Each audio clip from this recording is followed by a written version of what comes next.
এটা শুরুতে ছিল, শেষে গিয়ে আবার আল্লাহর ইবাদত হবে। মাঝখানে মানুষ এখানে সেখানে যাবে। মানুষের কাছে আমাদের স্পষ্ট বক্তব্য হলো, আসুন কোরআনের দিকে আসুন, সুন্নাহর দিকে আসুন, দুনিয়া সফল হবে, আখিরাত সফল হবে, তাই না ভাইরা? আল্লাহ তাআলা আমাদের সবাইকে দ্বীন বোঝার, কোরআন সুন্নাহ বোঝার তৌফিক যেন দান করেন। সবাই বলেন আমিন। ওয়া আখিরু দাওয়ানা আনিল হামদুলিল্লাহি রাব্বিল আলামিন। 4 রাকাত পড়েন।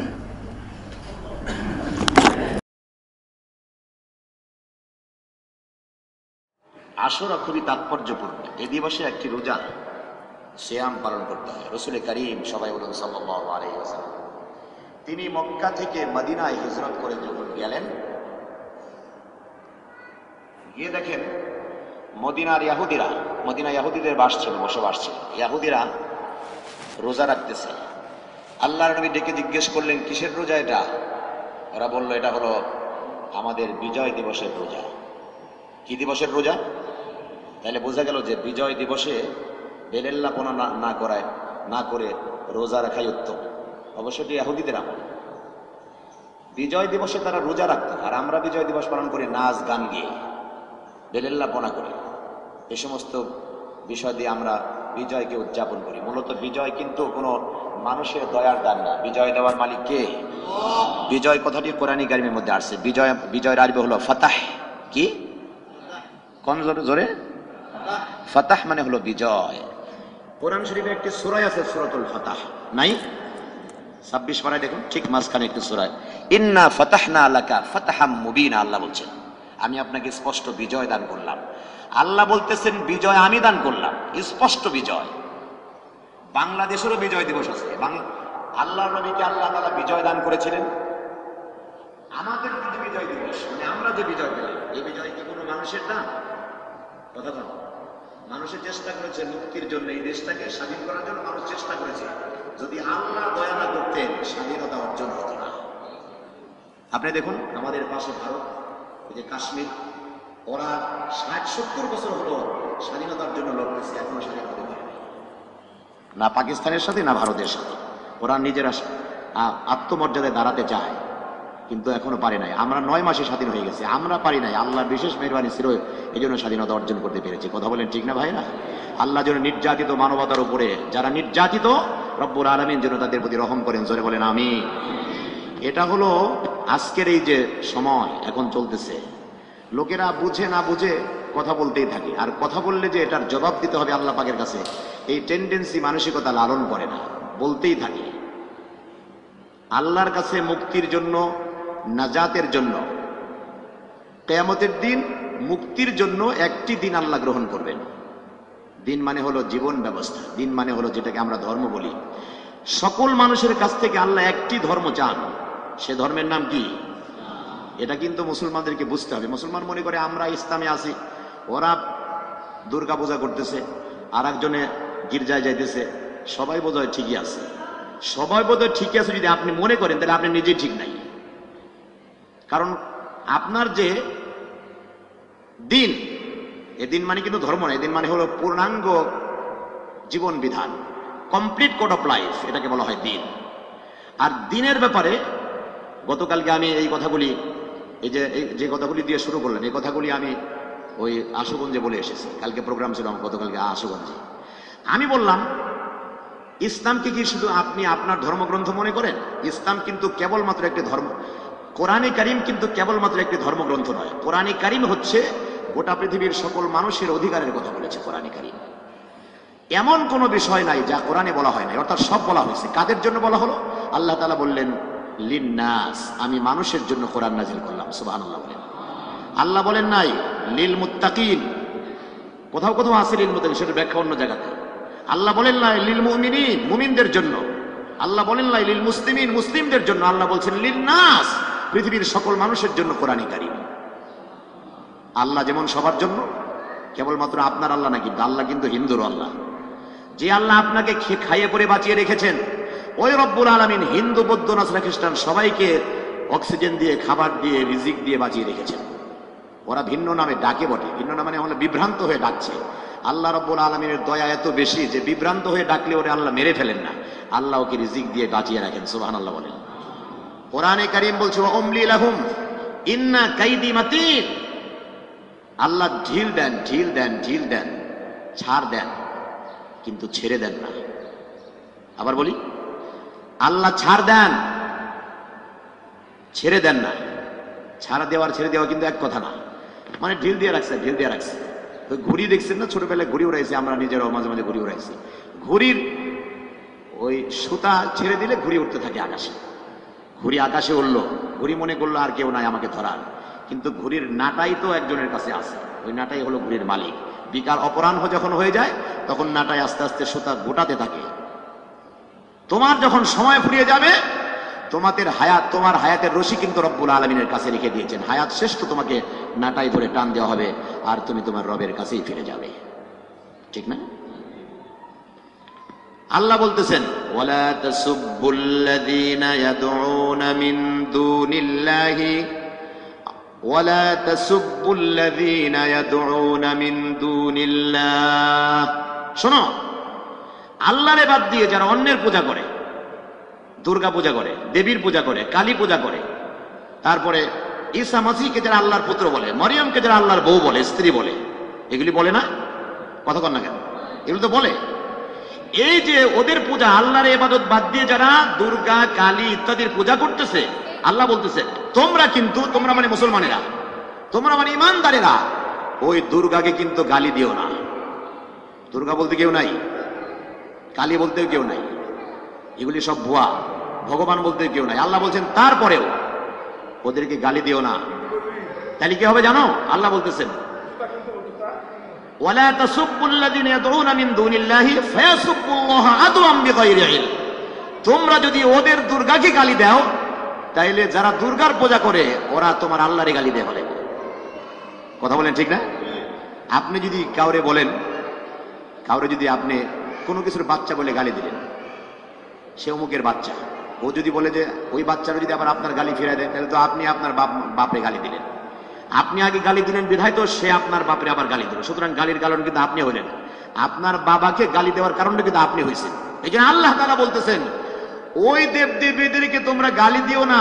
এই জন্য দিও না যে ওরা ভুল করে অজ্ঞতাবশত আবার আল্লাহরে গালি দেওয়া হয়, সেজন্য তোমরা ওদেরকে গালি দিও না। খুব লক্ষ্য করেন, ইসলামকে একটু বুঝে নিতে হয়।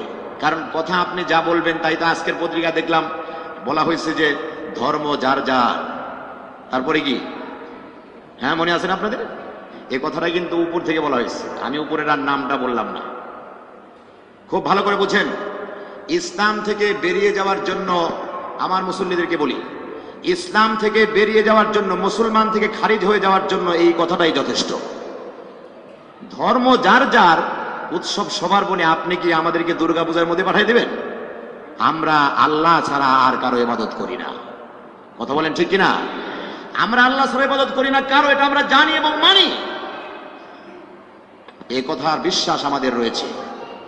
কিন্তু ওদের ওই পূজার মধ্যে যদি কেউ আবার বাধা দেয়, রাষ্ট্রের দায়িত্ব হলো কেউ যেন বাধা দিতে না পারে। আল্লাহ বলতেছেন, ওরা যা করবে এটার ফল ওরা পাবে। কিয়ামতের দিন ওরা যখন আমার কাছে আসবে, তখন বুঝাই দেব যে আসলে ওদের ইবাদত না করে আমার ইবাদত করা দরকার ছিল, তাইলে মুক্তি পাইতি। তবে তোমরা কিন্তু ওদেরকে গালি দিও না। আর রাষ্ট্রের দায়িত্ব হলো ওরা যেন এগুলি ওদের ধর্ম অনুষ্ঠান পালন করতে পারে, এটা হলো রাষ্ট্রের দায়িত্ব, দেখাশোনা করা, কেউ যেন প্রতিরোধ না করতে পারে, বাধা দিতে না পারে। আর মুসলমানদের দায়িত্ব হলো আল্লাহর একত্ববাদকে, আল্লাহর দ্বীনকে, কোরআনে কারীমকে ভালো করে বুঝিয়ে দেওয়া। যদি বুঝিয়ে দেওয়া যায়, তাহলে ওরা যখন বুঝতে পারবে যে আল্লাহ ছাড়া আসলে কেউ নাই, ইবাদত করার যোগ্য আল্লাহ, ওরা দলে দলে ইসলামের মধ্যে প্রবেশ করবে। ঠিক না ভাই? আমাদের দায়িত্ব হলো দ্বীন প্রচার করা, তাবলীগ করা, দাওয়াত দেয়া। দাওয়াতটা হলো আমাদের দায়িত্ব, বকা দেওয়া কিন্তু আমাদের দায়িত্ব না, গালি দেওয়া দায়িত্ব নয়। বরং আমাদের দায়িত্ব হলো ইসলামকে প্রচার করা, ইসলামের সৌন্দর্য ফুটিয়ে তোলা। ইসলামের সৌন্দর্য যখন মানুষ দেখতে পাবে, তখন আর অসুন্দর যেখানে সেখানে বসে থাকবে না, সুন্দরের মধ্যে ঢুকে পড়বে। আর সুন্দর হচ্ছে ইসলাম। ইসলাম কি? জোরে বলেন, জোরে বলেন। প্রেসিডেন্ট মহোদয়কে বলি, মহামান্য প্রেসিডেন্ট আজকের বক্তব্য এসেছে তার পত্রিকার ভিতরে। আমার কাছে ফোন থাকলে আমি তাকে টেলিফোন করতে পারতাম, আমি টেলিফোন করতাম তাকে। ইসলাম থেকে বেরিয়ে যাওয়ার জন্য, মুসলমান থেকে খারিজ হয়ে যাওয়ার জন্য ধর্ম যার যার, উৎসব সবার, এই কথাটাই যথেষ্ট। সুতরাং ধর্ম যার যার এই কথাটা মুসলমানের বক্তব্য হতে পারবে না। যেই মহান আল্লাহ তাআলা সকল মানুষের জন্য একটি সূর্য বানিয়েছেন। সূর্য কয়টা? জোরে বলেন। চাঁদ কয়টা? আলো প্রদান করার জন্য, দিনে আলো দেওয়ার জন্য রব্বুল আলামিন একটা সূর্য তৈরি করলেন। সকল হিন্দু, বৌদ্ধ, নাসারা, খ্রিস্টান সবাইকে একই সূর্য আলো দেয়, খুব ভালো করে বুঝে নিন। রাতের স্নিগ্ধ আলো প্রদান করার জন্য রব্বুল আলামিন সকল মানুষের জন্য একটি চাঁদ তৈরি করেছেন। ওই মহান আল্লাহ, যে মহান আল্লাহ একটা সূর্য তৈরি করলেন দুনিয়ার জন্য, একটা চাঁদ তৈরি করলেন দুনিয়ার জন্য, দুনিয়ার মানুষের জন্য ভিন্ন ভিন্ন ধর্ম বানাবেন, আল্লাহ এমনটি নন, এমনটি করবেন না। বরং সকল মানুষের মুক্তির জন্য আল্লাহ একটি ধর্ম বানিয়েছেন, তার নাম হলো ইসলাম। কথা বলেন ঠিক না? আমি বলবো তাই কি আপনারা ঠিক ঠিক বলে বলবেন? এটা হবে না। বরং আল্লাহর বক্তব্য শুনেন, সূরা আলে ইমরান, সূরা রব্বুল আলামিন সূরা আলে ইমরানের 19 নম্বর আয়াত খুলে দেখুন। আজকে জুমার পরে আপনি খুলে দেখুন 19 নম্বর আয়াত সূরা আলে ইমরানের মধ্যে আল্লাহ রাব্বুল আলামিন বলছেন, ইন্নাদ-দীনা ইনদাল্লাহিল ইসলাম। খুব ডাইরেক্ট বক্তব্য, আল্লাহ বলছেন ইন্নাদ-দীনা ইনদাল্লাহিল ইসলাম। ভালো করে শুনেন, আল্লাহর কাছে গ্রহণযোগ্য একমাত্র ধর্মের নাম হচ্ছে ইসলাম। সুবহানাল্লাহ বল।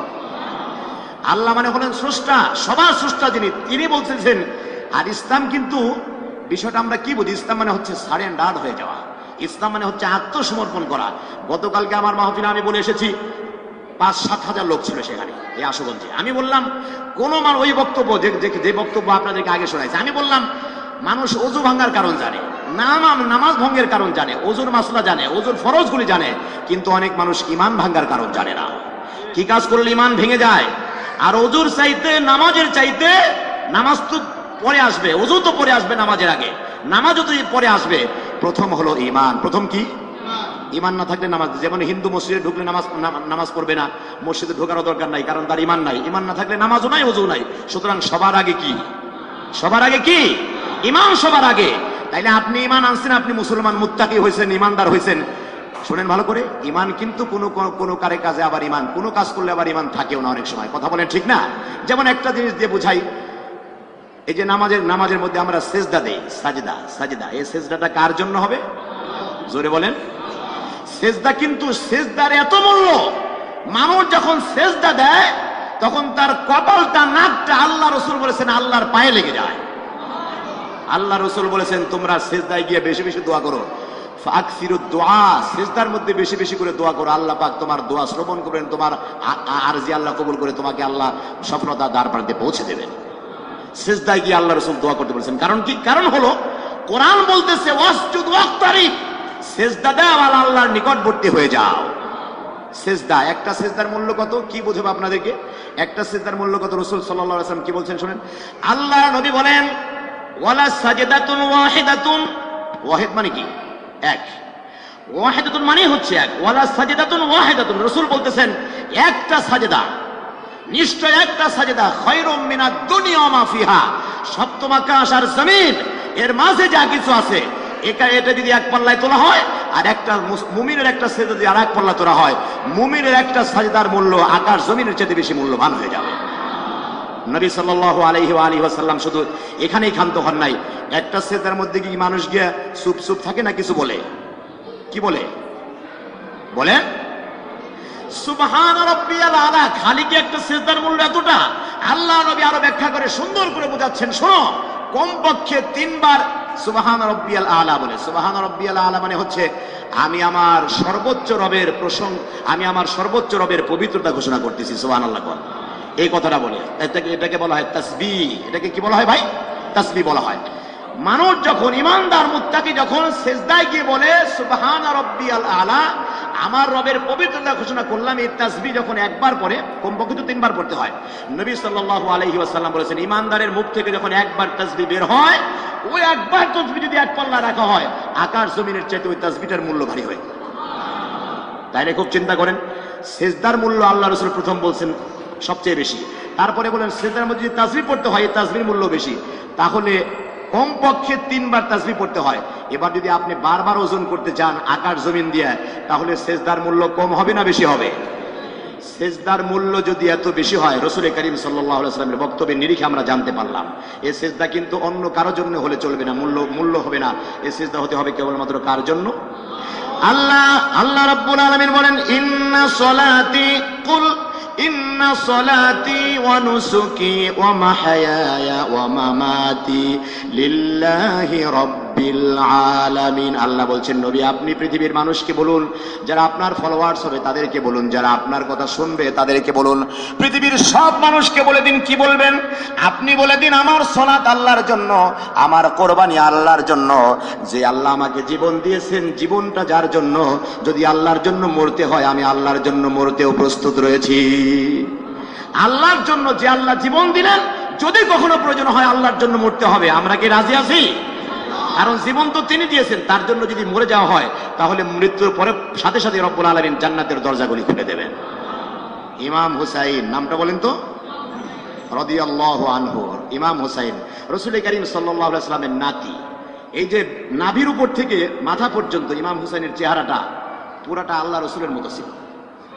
চেহারাটাও ইমাম হুসাইনের চেহারাটা রসুলের সাথে সাদৃশ্যপূর্ণ ছিল, নানার সাথে দারুণ সাদৃশ্যপূর্ণ ছিল। কারণ ফাতেমার কন্যা তো, আর ফাতেমার চেহারা রসুল করিম সাল্লাল্লাহু আলাইহি ওয়াসাল্লামের সাথে যেহেতু পিতার কন্যা, এই জন্য ইমাম হুসাইন ইয়াজিদ এবং ওই সময়ের যারা জালিম ছিল তাদের বিরুদ্ধে তিনি লড়লেন।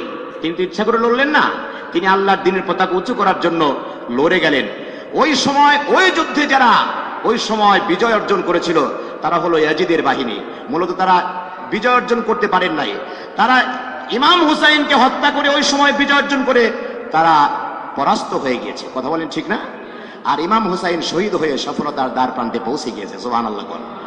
আল্লাহ নবী বলেছেন যত মানুষ জান্নাতে যাবে সব মানুষগুলি যুবক হয়ে জান্নাতে ঢুকবে, আর যুবকদের সর্দার হবেন আমার নাতি হাসান হুসাইন রাদিয়াল্লাহু আনহুমা। আলহামদুলিল্লাহ বলেন। কোন বুড়ো মানুষ কিন্তু জান্নাতে ঢুকবে না, এই জন্য বুড়োদের চিন্তা করার কোনো কাম নাই। এখন বুড়োরা আবার চিন্তা করে তাহলে আমরা তো নামাজ পড়ে লাভ কি, আমরা যদি জান্নাতে না ঢুকি। রাসূল করিম সাল্লাল্লাহু আলাইহি ওয়াসাল্লামের কাছে এক বুড়ো আসছে, আয়েশা বলতেছেন ইয়া রাসূলুল্লাহ আমার জন্য দোয়া করেন, আমি যেন জান্নাতে ঢুকতে পারি। এক বুড়ি বৃদ্ধা মহিলা। আল্লাহ নবী বুড়ির দিকে তাকায় বললেন বুড়ি তো বেহেশতে যাবে না। বুড়ি হাওমাও করে কান্না শুরু করছে, হাদিসের মধ্যে আসছে। নবী সাল্লাল্লাহু আলাইহি ওয়াসাল্লাম বলেন তুমি কাঁদতেছো কেন? কয় আপনি কান্দুম না, আপনি বলছেন আমি জান্নাতে যাব না, আমি কি হাসুম? আপনি তো বলছেন আমি জান্নাতে যাব না। নবী বললেন আমি তো তোমার কথা বলি না, আমি বলছি বুড়ি জান্নাতে যাবে না। শোনো, তুমি নিশ্চয়ই জান্নাতে যাবে, যখন জান্নাতে যাবে বুড়ি থাকবে না। কারণ বুড়ি গিয়ে করবোটা কি? বুড়া মানুষ গিয়ে করবে কি? না খাইতে পারবে না, আনন্দ করতে পারবে, এই জন্য বুড়া টুড়া সেখানে চলবে না। জান্নাতে কোনো বুড়া অচল হয়ে যাবে, কোনো বুড়া জান্নাতে ঢুকতেই পারবে না। নবীজি বললেন তুমি যখন জান্নাতে ঢুকবে তখন তুমি যুবতী হয়ে জান্নাতে ঢুকবে। আর এই যে বুড়ো মানুষ যারা দাড়ি চুল পেকে সাদা হয়ে গেছে, এই বুড়ো মানুষগুলি যখন জান্নাতে ঢুকবে 25 বছরের যুবক হয়ে জান্নাতে ঢুকবে। এক একটা আঙ্গুর হবে মটকার মতো। মটকা চিনেন না? একজনে চিনেন, বাকিরা চিনেন না। এই বিশাল বিশাল আঙ্গুরের মতো মটকার মতো এক একটা আঙ্গুর হবে, 4-5টা মুখের মধ্যে ঢুকায় দেবে। বুড়ো মানুষ তো খালি ধৈর্য মানে হাতাবে, খাইতে পারবে না। এই জন্য দেহটা অনেক বড় হবে। রাসূল করিম সাল্লাল্লাহু আলাইহি ওয়াসাল্লাম বলেছেন প্রত্যেকটি জান্নাতি মানুষের বডি লম্বা হবে 60 হাত করে। সুবহানাল্লাহ বলেন। 60 হাত যদি বডি লম্বা হয়, মুখটা কত হাত পাশ হবে আপনি বুঝেন? এরকম 10-12 একসাথে ঢুকে দিতে পারবে আঙ্গুর। আর ইউসুফ আলাইহিস সালাতু ওয়াস সালাম কি কালো ছিলেন না সুন্দর ছিলেন? রাসূল করিম সাল্লাল্লাহু আলাইহি ওয়াসাল্লাম বলেছেন যখন মানুষ জান্নাতে যাবে পুরুষ মানুষ সবগুলি ইউসুফের মতো সুন্দর করে আল্লাহ পাক তাদেরকে জান্নাতে ঢুকায় দেবে। এগুলি হলো আমি যা জানি, যা শিখছি, যা বুঝছি কোরআন হাদিস থেকে, তা আপনাদেরকে বললাম। জান্নাতের সব বর্ণনা, আর বর্ণনা নাই জান্নাতের? আর নাই? আল্লাহ নবী বলেছেন মালা আইনুন রাত, জান্নাত আল্লাহ এমন করে বানিয়েছেন মালা আইনুন রাত, কোন চোখ জান্নাতের এই নিয়ামতগুলি কখনো দেখে নাই। ওয়ালা উযুনুন সামিআত, শুনেও নাই। এখন আমি যা বললাম আপনারা কি শুনলেন? কিছু তো শুনলেন। এটা শোনা না, এটা হলো সামথিং, অতি সামান্য। আল্লাহ রাসূল বলেছেন এমন কোন অন্তর নাই যা কল্পনাও করতে পারছে আমি জান্নাতটা আমার বান্দাদের জন্য এমন করে সাজিয়ে রেখেছি। আলহামদুলিল্লাহ কোন মিয়া আমার ভাইয়েরা, ওই জান্নাত জন্য আল্লাহ আমাদের জন্য ওয়াজিব বানিয়ে দেন। জোরে বলেন আমিন। প্রেসিডেন্ট মহোদয়কে বলি, প্রধানমন্ত্রীকেও বলি, বারবার আপনারা যে কথাগুলি বলছেন, যদি ঈমান নিয়ে কবরে যাইতে চান তওবা করে মুসলমান হয়ে, খাঁটি মুসলমান হয়ে যেতে হবে, না হলে জান্নাত পাওয়া যাবে না। কথা বলেন ঠিক না ভাইয়েরা? গতকালকের বক্তব্যের মধ্যে কোরআন কারীম থেকে একটা আয়াত তেলাওয়াত করতেছি, আপনাদেরকে শোনায় দেই। আমি বললাম আজকে তো শেখ হাসিনা খালেদা জিয়া মিটিং করলে লক্ষ লক্ষ লোক জমা হয়ে যায়, কেউ ইচ্ছা করে যায়, কেউ আবার বাধ্য হয়ে যায়, কাউকে আবার টাকা দিয়ে নিতে হয়, কত কিছু হয়। কিন্তু কিয়ামতের দিন আপনাদের পিছিয়ে কিন্তু একটা লোককে আপনারা পাবেন না, একা আল্লাহর দরবারে দাঁড়াতে হবে। যেমন আমি একা দাঁড়াবো, ইমাম সাহেব দাঁড়াবে, খতিব সাহেব দাঁড়াবে, সব মানুষ, প্রেসিডেন্ট, প্রধানমন্ত্রী, কোনো ভিআইপি পরিচয় থাকবে না। সব মানুষ কৃতদাস আল্লাহর গোলাম হয়ে আল্লাহর দরবারে দাঁড়াবে। আল্লাহ রাব্বুল আলামিন বলেন কিয়ামতের দিন প্রত্যেকটি মানুষ, কে প্রেসিডেন্ট, কে প্রধানমন্ত্রী, কে মন্ত্রী, কে এমপি, কে মুসল্লি, কে খতিব, কোনো পরিচয় থাকবে না। সবার পরিচয় হবে আব্দুল্লাহ। কি পরিচয় হবে? আল্লাহ রাব্বুল আলামিন বলছেন ওই পরিচয় নিয়ে সবাই আল্লাহর সামনে দাঁড়াবে। আল্লাহ রাব্বুল আলামিন বলছেন ইয়াউমা ইয়াকুমুন নাসু লিরাব্বিল আলামিন। আল্লাহ রাব্বুল আলামিন বলেন কিয়ামতের দিন সব মানুষ আল্লাহর সামনে দাঁড়িয়ে যাবে। কেউ কিন্তু বাদ থাকবে না। আজকে যারা মূর্তি পূজা করছে, অমুকের পূজা করেছে, তমুকের পূজা করছে, ওরা না বুঝে পূজা করছে, ওরাও কিন্তু আল্লাহর দরবারে দাঁড়াবে। আমরা যেমন আল্লাহর ইবাদত করছি আমরা দাঁড়াবো, ওরা দাঁড়াবে না? কথা বলেন না কেন? ওরা বিশ্বাস করে না দাঁড়াবে, কিন্তু দাঁড়াতে হবে। ওরা বিশ্বাস করে যে আমরা যদি অনেক অনেক ভালো কাজ করি তাহলে মরার পরে আমরা আবার কি, এটাকে পুনর্জন্ম বলা হয়, পুনর্জন্মবাদ। আবার আসিব ফিরে ধানসি নদীটির তীরে, হয়তো শঙ্খচির অথবা ধান শালিকের বেশে। নাউজুবিল্লাহ কোন এক কবি বলে গেছেন আবার আসিব ফিরে ধানসিঁড়ি। ধানসিঁড়ির পাশে আমি ওয়াজ করতে গেছিলাম গত বছর। ধানসিঁড়ি হচ্ছে বরিশালের একটা নদীর নাম। ওই কবির বাড়িও বরিশালে। হিন্দু কবি লিখে গেছেন, হিন্দু তো কোরআনে কারিম পড়ে নাই, হিন্দু তো হাদিস পড়ে নাই, হিন্দু তো পরজন্মে বিশ্বাসী, পরজন্মে আমরাও বিশ্বাসী, কিন্তু পরজন্ম মানে হলো আমি ভালো কাজ করলে আবার কুত্তা বিলাই হয়ে না এসে আবার মানুষ হয়ে আসবো, এমনটি নয়। বরং আমার মৃত্যুর পরে আমাকে আবার আল্লাহর সামনে মানুষ হয়ে দাঁড়াতে হবে। কথা বলেন ঠিক না? সেই দাঁড়ানো হলো জবাব দিতে হবে আল্লাহর দরবারে। কোরআনে কারিম কি বলে শোনেন। কবি এখন মরে গেছে। কবি বাজে থাকলে আমি কবির কাছে বলতাম যে আপনি কোরআনে কারিম পড়ে নেন, কবি মরে গেছে। প্রিয় ভাইরা, কোরআনে কারিম কি বলে? কোরআন বলতেছে হুয়াল্লাযী, কোরআন বলতেছে কাইফা তাকফুরুনা বিল্লাহি ওয়া কুনতুম আমওয়াতান ফাআহইয়াকুম সুম্মা ইউমীতুকুম সুম্মা ইউহয়ীকুম সুম্মা ইলাইহি তুরজাউন। এই আয়াতের মধ্যে আল্লাহ বলছেন মৃত্যু হলো দুইটা। মৃত্যু কয়টা? কথা বলেন। জীবনও দুইটা। আল্লাহ বলছেন কুনতুম আমওয়াতান, আল্লাহরে অস্বীকার করছো, আল্লাহর ইবাদত করতেছো না। কিভাবে অস্বীকার করছো আল্লাহকে? কুনতুম আমওয়াতান, তোমরা ছিলে নিষ্প্রাণ। অর্থাৎ আমরা এক সময় ছিলাম না। 100 বছর আগে আমরা ছিলাম কেউ? কথা কন। 100 বছর আগে আমরা কেউ ছিলাম না। তার মানে 100 বছর আগে আমাদের অস্তিত্ব ছিল না। আজকে আমাকে চিনে, আমাকে জানে, আপনাদেরকে আপনাদের মন্ডলে পরিমণ্ডলে চিনে। কিন্তু আপনি যখন ছিলেন না, মায়ের পেটে ছিলেন, তখন আপনাকে কেউ জানতো না।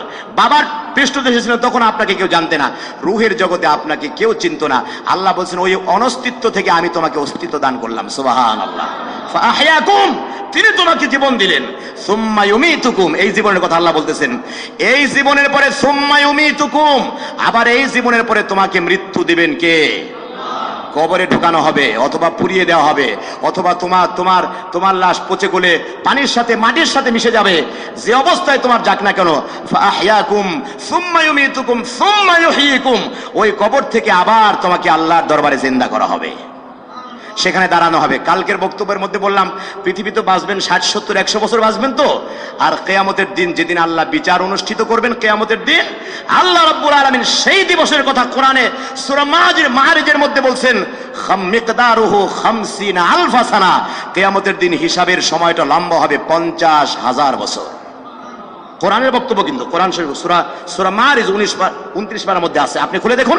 আল্লাহ বলছেন যেদিন আমি সব মানুষের বিচার করব, সেই বিচারের সময়টা লম্বা হবে 50 আলফা সানা, 50,000 বছর। তাহলে দুনিয়ার সময়ের চেয়ে ওই বিচারের দিবসটা লম্বা না? দেখেন, দুনিয়ায় আপনি যতদিন বাঁচবেন তার থেকে বেশি সময় আপনি কবরে থাকবেন, কারণ কিয়ামত হয়তো আরো অনেক দেরি আছে। হাজার হাজার বছর কবরে থাকবেন। কবরে যতদিন থাকবেন তার থেকে বেশি থাকবেন আপনি হাসরের ময়দানে দাঁড়িয়ে থাকবেন। বিচারের অনুষ্ঠানের জন্য আপনি দাঁড়িয়ে থাকতে হবে। হাসরের ময়দানে যতদিন থাকবেন তার থেকে হাজার লক্ষ কোটি গুণ বেশি থাকবেন জান্নাতে অথবা জাহান্নামে। কথা বলেন ঠিক না ভাইরা? জান্নাতে যখন মানুষ যাবে আর মরণ নাই, জাহান্নামে যখন মানুষ যাবে আর বের হওয়া নাই। অবশ্য দুর্বল ইমানদারদেরকে বের করা হবে। যখন শেষ জান্নাতি জাহান্নাম থেকে বেরিয়ে যাবে, শেষ জান্নাতি যখন জাহান্নাম থেকে বেরিয়ে যাবে, ওই জান্নাতি, বুখারীর মধ্যে হাদিস আসছে, নবী সাল্লাল্লাহু আলাইহি ওয়াসাল্লাম বলেন যাকে শেষ জান্নাত থেকে জাহান্নাম থেকে বের করা হবে, এরপরে আর কাউকে বের করা হবে না। খুব দুর্বল ঈমান ছিল, সরিষা পরিমাণ ঈমান তার মধ্যে ছিল, তাকে বের করা হবে। কয়লা হয়ে গেছে পুড়ে পুড়ে। আল্লাহ রাব্বুল আলামিন বলবেন জান্নাতের তাকে ঢুকানো হবে না। প্রথমে ওই লোকটাকে আল্লাহ রাব্বুল আলামিন বলবেন তুমি এখন কি চাও? ওই লোকটি বলবে আল্লাহ আমাকে শুধুমাত্র জাহান্নাম থেকে বের করে দেওয়ার কিছু তোমার কাছে চাই না, যে কঠিন আগুন, এই আগুনের মধ্যে আর থাকতে চাই না, একটু বের করলে আমি শান্তি পাবো, একটু বের করে দেওয়ার কিছু চাইবো না। আল্লাহ বলে না কিছু চাইবো না, না চাইবো না। আল্লাহ তাআলা ফেরেশতাদেরকে বলবেন বের করে, বের কর। বের করবে, জাহান্নাম থেকে তাকে বের করা হয়েছে, আলহামদুলিল্লাহ বলেন। বের করার পরে তো সে এখন জান্নাতের দিকে তার মুখটা ঘুরিয়ে দেওয়া হয়েছে। এখন জান্নাতের মানুষ আরামে খাচ্ছে, ঘুরতেছে, আনন্দ করতেছে, এগুলি সে দেখবে। দেখে বলবে, রব্বুল আলামিন তুমি যদি জান্নাতের কাছে একটু আমার নিয়ে দিতে, আর কিছু চাইতাম না, একটু ওখানে নিয়ে দাও। বুখারীর হাদিস, আল্লাহ নবী বলেন রব্বুল আলামিন তখন বলবে, আর কিছু চাইবে না তো? কয় না, আর কিচ্ছু যাবো না আল্লাহ, আমি শপথ করে বলছি আর কিচ্ছু যাবো না। তখন জান্নাতের কাছে তাকে, জান্নাতে ঢোকানো হবে না, কাছে নিয়ে যাওয়া হবে। এবার জান্নাতের সুঘ্রাণ তার নাকের মধ্যে এসে লাগতে থাকবে। আলহামদুলিল্লাহ কোন জান্নাতের ঘ্রাণে পাশে একটু ভালো পাকাইলে, আর পেটে যদি ক্ষুধা থাকে, মনে হয় যে একটু দাওয়াতটা দিলে বোধহয় ভালো হতো। ওই লোকটি যখন চিন্তা করবে, আহারে জান্নাতের মানুষ, আগে তো দূর থেকে দেখতেছিলাম, এখন তো ঘ্রাণও পাইতেছি, দেখতেছি আবার ঘ্রাণ পাইতেছি, সে তখন বেচাইন হয়ে যাবে ঢোকার জন্য। সে বলবে আল্লাহ, আল্লাহ বলবেন কি? এখন বলতে সাহস পাইতেছে না, এত তিনবার কয়ে ফেলাইছে যে আমি আর কিছু চাই না। বলবে আল্লাহ, আল্লাহ বলবেন কি বলো? বলবে আল্লাহ যদি দয়া করে একটু ঢুকাই দিতে, খালি কোনায় বসাই দিতে, কোনার মধ্যে বসাইলেও কাজ হয়ে যেত। রব্বুল আলামিন তখন এই বান্দাকে বলবে, বান্দা যা, তুই জান্নাতের মধ্যে ঢুকে যা। তখন জান্নাতের গেটে সে উকি দেবে, উকি দিয়ে দেখবে মানুষ ভরে গেছে। সে বলবে আল্লাহ আমি কই গিয়ে বসুম, সব তো ভরে গেছে, পুরো জান্নাত তো ভরে গেছে। রব্বুল আলামিন বলবেন ঢুকো, সে ঢুকবে না, কারণ ভরে গেছে যে। রব্বুল আলামিন তখন তাকে বলবেন, শোন বান্দা, তোকে জান্নাত তো দেবই, এই যে যে জান্নাতটা তুই দেখতে পাচ্ছিস, এই জান্নাত হলো তুই যে পৃথিবীতে ছিল ওই পৃথিবীর 10 পৃথিবীর সমান।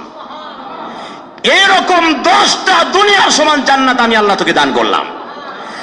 আল্লাহ রাসূল বলেছেন, সর্বশেষ যাকে জাহান্নাম থেকে বের করে সবার শেষে যাকে জান্নাত দেওয়া হবে, ওই লোকটাকে এই পৃথিবীর 10 পৃথিবীর সমান জান্নাত দেওয়া হবে।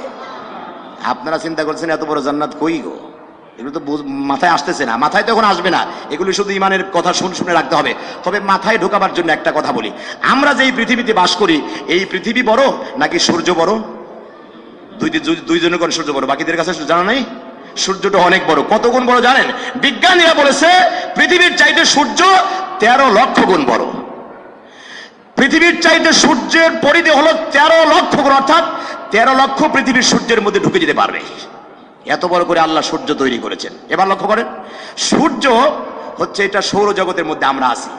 সূর্যের চাইতে বড় স্টার বিজ্ঞানীরা খুঁজে পেয়েছে। সুবহানাল্লাহ বলেন।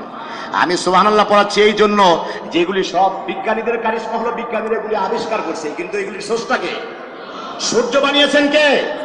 চাঁদ বানিয়েছেন কে? সবই তো রব্বুল আলামিন বানিয়েছেন। বিজ্ঞানের গবেষণা নিয়ে আমি তো পড়াশোনা করেছি। বিজ্ঞানীরা বলেছে সূর্য আর কত বড়। আল্লাহ রাব্বুল আলামিন মহাশূন্যে, আকাশ মণ্ডলে তারকা সৃষ্টি করেছেন, একটার নাম হলো অরিগা। নামটা বলেন তো? বিজ্ঞানীরা বলেছেন অরিগা, অরিগা এত বড় স্টার মানে তারকা, এরকম 27 কোটি সূর্য অরিগার মধ্যে একসাথে ঢুকে যেতে পারবে। অরিগা যে স্টারটা 27 কোটি সূর্যের সমান। বিজ্ঞানীরা বলেছেন আমাদের ক্যামেরায় ধরা পড়েছে, আমাদের অমীক্ষণ যন্ত্রে ধরা পড়েছে আর একটার নাম আছে অমিক্রন সিটি, আর একটা স্টার।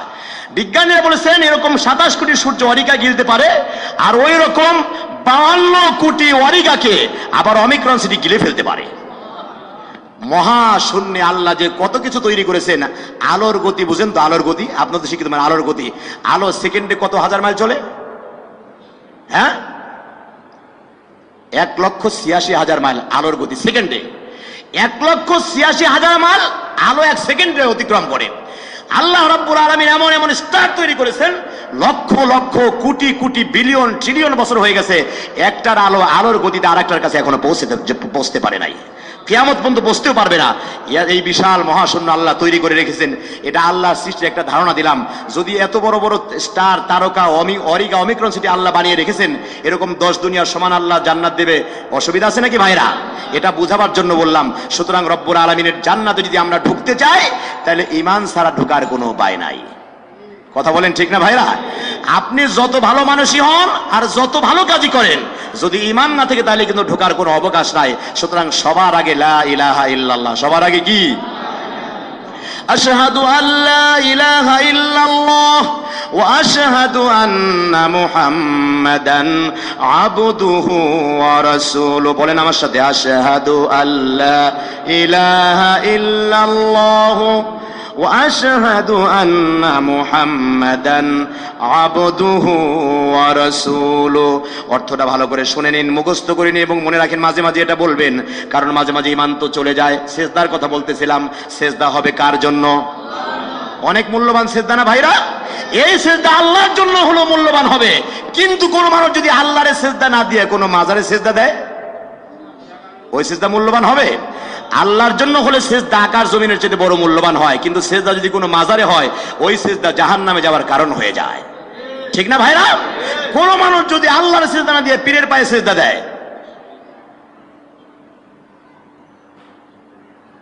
এখান থেকে মাশাআল্লাহ, হ্যাঁ আলহামদুলিল্লাহ, হ্যাঁ 2 মিনিট বলবেন ইনশাআল্লাহ পরে।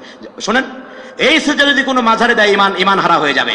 এই সেজদা যদি কোনো ভণ্ড পীরের পায়ে দেয়, বাংলাদেশে অনেক অশিক্ষিত মানুষ আছে, মুরিদ হয়, কয় যে মুরিদ না হলে কোনো উপায় নাই। এরকম শোনেন না আপনারা? বহু প্রশ্ন এরকম আমার কাছে, হুজুর মুরিদ কি হতে হবে? মুরিদ কি? তোমাকে একজন আলেমের কাছে সঙ্গ দিতে হবে কোরআন হাদিস জানার জন্য, ঠিক কিনা বলেন? যে পীর নিজেই নামাজ পড়ে না, সে আবার তোমার পথ দেখাবে কি? তো ভণ্ড, কথা বলেন ঠিক না? এই ভণ্ড নামাজ না পড়বো কারণে উনি যে জাহান্নামে যাবে। তুমি যদি এমন ভণ্ডের কাছে হাত দিয়ে মুরিদ হও, তাহলে ও তোমার নিয়ে জাহান্নামে যাবে। সুতরাং ভণ্ডের কাছে আমরা নাই, কথা বলেন ঠিক না? আবার ভণ্ডে, এটা হলো ধর্মীয় ভণ্ড। আর রাজনৈতিক ভণ্ড কারা? রাজনৈতিক ধর্ম হলো ওরা, ভণ্ড হলো ওরা, যখন কোনো ধর্মীয় দিবস আসে তখন ওরা মন্দিরে যায়, মসজিদে যায়, ওদের ভোট পাওয়ার জন্য ওদেরকে আবার গিয়ে চাটো মারে। কথা বলেন ঠিক না ভাইরা? সুতরাং এই রাজনৈতিক ভণ্ড আর ধর্মীয় ভণ্ড সবার কাছ থেকে মুসলমানদেরকে বেঁচে থাকতে হবে। কথা বলেন ঠিক না? আমরা কি সবাই রাজি আছি? আমাদের পথের দিশা যিনি দিয়েছেন তার নাম মুহাম্মদুর রাসূলুল্লাহ। আর আমাদের গাইড বুক যেটা আমাকে পথ দেখাবে, সেই পথ দেখাবার সেই বইয়ের নাম কি? আল্লাহ রাব্বুল আলামিন বলেন, আলিফ লাম মিম যালিকাল কিতাবু লা রাইবা ফীহি হুদাল লিল মুত্তাকিন। তুমি যদি ঈমান এনে আল্লাহর উপরে বিশ্বাস স্থাপন করে মুত্তাকি হয়ে যাও, তাহলে কোরআন থেকে তোমাকে জান্নাতের পথ দেখায় দেবে। কোরআন এমন পথ দেখাবে, কেমন পথ দেখাবে? রব্বুল আলামিন বলেন, কোরআনে কারীম যদি অনুসরণ করো, তাহলে তোমাকে কোরআন জান্নাতের পথ দেখাবে। এটা তো মৃত্যুর পরে জান্নাত পাবে। আর যদি তুমি কোরআন অনুসরণ করো, তাহলে মৃত্যুর পরে জান্নাত তোমার জন্য অবধারিত। আর পৃথিবীর মধ্যে যদি বিপদ এসে যায়, রব্বুল আলামিন তোমাকে বিপদ থেকে বাঁচাইয়া দেবে। ইউনুস নবী আলাইহিস সালাতু ওয়াস সালাম, আমি আমার শেষ বক্তব্যটা দিয়ে শেষ করতে চাই। ইউনুস আলাইহিস সালাতু ওয়াস সালাম বিপদে পড়ে গেলেন। কি শেখাইছিল? কথা কন। মাছ খেয়ে ফেললো। একটা মানুষ খেয়ে ফেলছে মাছে, ওই মাছটাকে ছোট না বড়? দেখবেন পোনা মাছ, ছোট ছোট মাছগুলি পানির উপরে ভাসে। মাছ যত বড় হবে তত পানির বেশি নিচে থাকবে, ঠিক না? এই সমুদ্রের গভীর তলদেশে যে মাছ মানুষ খেয়ে, মানে ইউনুসকে গ্রাস করে হাজার হাজার ফিট পানির নিচে চলে গেল। ইউনুস নবীর এখন দম বন্ধ হয়ে আসতেছে, এখন আর তো উপায়, এখন আর চোখে মুখে কিছু দেখতে পাচ্ছেন না। ইউনুস নবী চিন্তা করলো, এখন কি করুম আমি, এখন বাঁচুম কেমনে? এখন কি আমার দেশের প্রেসিডেন্টকে ডাক দিব? উনি তো আমার কথা শুনবে না। পানির নিচে যদি ডুব দিয়ে আপনি কাউরে ডাক দেন, কেউ শুনবে? ডাক শুনবে না, কারণ পানির আওয়াজ ভেদ করে, পানি ভেদ করে আপনার আওয়াজ উপরে আসবে না। ইউনুস নবী যখন চিন্তা করলেন, যদি বাঁচতে হয় আল্লাহ ছাড়া আমাকে কেউ বাঁচাতে পারবে না। প্রিয় ভাইরা আমার, ইউনুস আলাইহিস সালাম বিপদের সময় মাছের পেটে বসে আল্লাহ রাব্বুল আলামিনকে ডাক দিলেন। ডাক দেন নাই, কি বললেন শুনেন। আল্লাহ রাব্বুল আলামিন ইউনুসের কথাটা কোরআনে কারীমের মধ্যে তুলে ধরেছেন। কোরআন নাজিল হওয়ার প্রায় 2500 বছর আগে ইউনুস মাছের পেটে পড়ে গিয়েছিল। কত হাজার বছর আগে? 2.5 আর 1.5 কত? কোরআন নাজিল হওয়ার 2500 বছর আগে তিনি মাছের পেটে ঢুকছে, আর কোরআন নাজিল হয়েছে 1500 বছর। তাহলে কয় হাজার হলো? 4000 বছর আগের ঘটনা আপনাদেরকে শোনাচ্ছি। প্রিয় ভাইরা আমার, ইউনুস নবী মাছের পেটে বসে যা বলেছিলেন, আল্লাহ রাব্বুল আলামিন মানুষকে জানাবার জন্য, শিক্ষা গ্রহণ করার জন্য কোরআনে এটা ওহী করলেন। আল্লাহ বলতেছেন, ইউনুস তখন আমাকে ডাক দিল। কি বলে ডাকলেন? লা ইলাহা ইল্লা আনতা সুবহানাকা ইন্নী কুনতু মিনাজ জালিমিন। ঈমানের আহ্বান বললেন, মানে ঈমান আনার কথা বললেন। লা ইলাহা ইল্লা আনতা, আল্লাহ তুমি ছাড়া কোনো ইলাহ নাই। সুবহানাল্লাহ কোন? সুবহানাক, আয় আল্লাহ তুমি ছাড়া কোনো ইলাহ নাই, তুমি পবিত্র। ইন্নী কুনতু মিনাজ জালিমিন, আর আমি অপরাধীদের মধ্যে গণ্য হয়ে গিয়েছি। সুন্দর কথা না? নিজেকে ছোট বানালেন, আল্লাহকে বড় বানালেন, বরত্ব প্রকাশ করলেন, আল্লাহর পবিত্রতা ঘোষণা করলেন। রব্বুল আলামিন বললেন, ইউনুস এমন কথা তুমি বলেছো, আর চিন্তার কোনো কারণ নাই। আল্লাহ রাব্বুল আলামিন ইউনুস যখন আল্লাহকে ডাক দিলেন, এমন জায়গা থেকে তার আহ্বান শোনার পৃথিবীতে কেউ নাই, আকাশেও নাই, জমিনেও নাই। ইউনুস নবী মাছের পেট থেকে আল্লাহ রব্বুল আলামিনকে এই কথা বললেন, আল্লাহর পবিত্রতা ঘোষণা করলেন। রব্বুল আলামিন কোরআনে কারীমের ভিতরে ওহী নাজিল করেছেন ইউনুসকে বাঁচাবার জন্য। আল্লাহ রব্বুল আলামিন বলতেছেন ফাস্তাজাবনা লাহু ওয়া নাজ্জাইনাহু মিনাল গাম্মি ওয়া কাযালিকা নুনজিল মুমিনিন। আল্লাহ বলেন ইউনুস যখন আমাকে ডাক দিল তখন আমি আল্লাহ রাব্বুল আলামিন ইউনুসকে বাঁচাবার জন্য ব্যবস্থা গ্রহণ করলাম। মাছের পেটের ব্যথা শুরু করায় দিলাম। মাছ চিন্তা করলো আমি যা গিলছি এটা কিন্তু আমার খাদ্য না। দুই মানুষের খাদ্য হলো ভাত, পানি, গোশত, মাছ ইত্যাদি মানুষের খাদ্য। কিন্তু মানুষ যদি পাথর খেয়ে ফেলে এটা অপারেশন করতে হবে অথবা পিছনের রাস্তা দিয়ে বের করতে হবে, ঠিক না? পাথর খাই পারে কিন্তু হজম হবে না। মাছ চিন্তা করলো আমি যা খাইছি এটা তো আমার খাবার না, কারণ নবীদেরকে কোনো প্রাণী হজম করতে পারে না। প্রিয় ভাইরা আমার, নবীদের সঙ্গে আমাদের পার্থক্য হলো নবীরা যখন মরে যায়, কবরস্থ হয়ে যায়, কিয়ামত পর্যন্ত নবীদের লাশ কবরের মাটি স্পর্শ করে না। নবীদের লাশ কবরে অবিকৃত অবস্থায় থাকে, আর আপনি আমি মরে গেলে কবরের সঙ্গে মিশে যাব। এটা হলো নবীদের সঙ্গে আমাদের পার্থক্য। ইউনুস আলাইহিস সালামকে রব্বুল আলামিন বাঁচায় দিলেন, আর বললেন ইউনুস শুধু তোমাকে বাঁচাইলাম না, তুমি যেমন বিপদে পড়ে আমি আল্লাহকে ডাক দিছো, পৃথিবীর কোনো মানুষ যদি এরকম বিপদে পড়ে যায়, তোমার মতো ছোট বড় বিপদে পড়ে যায়, আর ওই বিপদকালীন সময় যদি আমি আল্লাহকে ডাক দেয়, আমি আল্লাহ যেমন তোমারে বাঁচাইলাম, আমার ইমানদারকেও আমি আল্লাহ বাঁচাইয়া দেব। আয়াতের শেষ অংশে আল্লাহ বলছেন ওয়াকাযালিকা নুনজিল মুমিনিন। আল্লাহ ঘটনা বয়ান করলেন কি জন্য? শিক্ষা দেওয়ার জন্য। শিক্ষাকে আল্লাহ বলছেন ইউনুসকে যেমন আমি আল্লাহ বাঁচাইছি, ইউনুসের মতো যদি মুমিনরা আমাকে ডাকে আমি আল্লাহ মুমিনদেরকে বাঁচায় দেব। এই ধারা চলবে কিয়ামত পর্যন্ত। কিয়ামত পর্যন্ত যত মুমিন আমাকে ডাকবে আমি আল্লাহ রাব্বুল আলামিন মুমিনকে বাঁচায় দেব। সুবহানাল্লাহ কোন। সুতরাং ডাকবো কাকে? বিপদে পড়লে কারে ডাকবো? আমার প্রেসিডেন্ট, প্রধানমন্ত্রী, আমার বাহিনী আমাকে রক্ষা করতে পারবে না। রক্ষা করার মালিক কে? কোন আরামস্তারি গতকালকে বয়ানের মধ্যে ওমর রাদিয়াল্লাহু আনহুর কথা বলতেছিলাম। অর্ধেকটা দুনিয়ার শাসনকর্তা তিনি বডিগার্ড ছাড়াই চলতেন। কথা বলেন ঠিক না? একা একা চলতেন, বডিগার্ড নাই। কারণ কি জানেন? কারণ হলো ওমর রাদিয়াল্লাহু আনহু আল্লাহর বান্দাদের নিরাপত্তা দিতে পেরেছিলেন। যারা মানুষের নিরাপত্তা দেয় আল্লাহ তাদেরকে নিরাপদ বানিয়ে দেয়। ঠিক না ভাইরা? মানুষের নিরাপত্তা না দিয়ে আপনি যদি আর্মসধারী লোক দিয়ে পরিবেষ্টন করে থাকেন, আমি তো কথা বহুবার বলেছি, গতকালকেও বলেছি, আজকে আবারও বলে যাই, যদি আল্লাহ হায়াত নিয়ে যায় তাহলে আপনাকে কেউ বাঁচাতে পারবে না। সুতরাং বাঁচাবার মালিককে, মৃত্যু দেওয়ার মালিককে। এই ঈমানকে মজবুত করে আমাদেরকে চলতে হবে। আল্লাহর নবী বলেছেন রমাদানের রোজার পরে সর্বশ্রেষ্ঠ রোজা হচ্ছে শাহরুল্লাহিল মুহাররম, মুহাররমুল হারামের রোজা। আজকে থাকবেন এবং আগামীকাল থাকবেন। ইহুদিরা রোজা রাখছে। নবী সাল্লাল্লাহু আলাইহি ওয়াসাল্লাম জিজ্ঞেস করলেন কিসের রোজা রাখো তোমরা? ওই ইহুদিরা বলতেছে এটা হলো আমাদের বিজয় দিবসের রোজা। কিসের রোজা? ফেরাউনকে লোহিত সাগরে নিমজ্জিত করা হয়েছিল আজকের এই দিবসে, মানে মুহররমের 10 তারিখে। ফেরাউন মরে গেল আর বনি ইসরাইলকে আল্লাহ বাঁচায় দিলেন। সুবহানাল্লাহ। তাহলে বনি ইসরাইল বাঁচলো, মানে বনি ইসরাইল বিজয় পেয়ে গেছে। তাদের বিজয় উৎসব পালন করতেছে তারা। বিজয়ের উৎসব তারা পালন করলেন রোজা রেখে। নবী সাল্লাল্লাহু আলাইহি ওয়াসাল্লাম বললেন শোনো,